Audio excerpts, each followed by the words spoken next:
Dit is de goede kamer. Het ziet er nu helemaal opgepoetst uit. Wie voor die aantroffen, waar de plafond wordt goed gevallen, de balklokken rood, die rode balken die liggen worden helemaal ingerood. Sting in de stutten.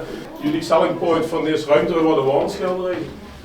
Die ging eigenlijk rondom, maar de buitenmuren die worden door vocht helemaal aangetast.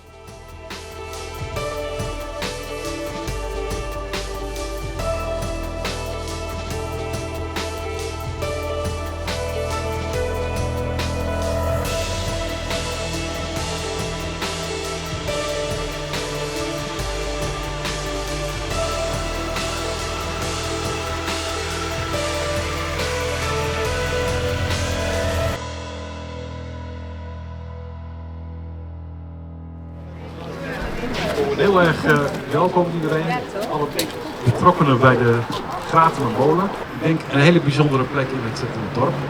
Om zo'n project te doen heb je natuurlijk ook een goede voorbereiding nodig. Het begint voor ons vaak bij bouwhistorisch onderzoek.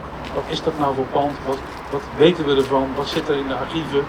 Leuk om alle groene shirtjes te zien van alle vrijwillige molenaars. Ja, die hebben een zware tijd gehad. Want ja, je wil in de molen bezig zijn en dan kun je er een tijdje niks doen.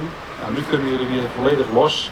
Het is voor ons als provincie enorm belangrijk dat onze geschiedenis, ons verleden, wordt uitgedragen en dat mensen daarvan kunnen genieten, maar er ook kennis van kunnen nemen. En ik wens jullie een fantastische dag en geniet van het prachtige pand.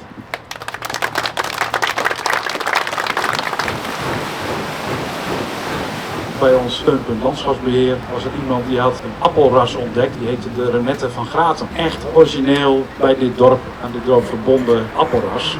En wel superleuk dat jullie ook een kijkje kunnen nemen in de kunstenexpositie.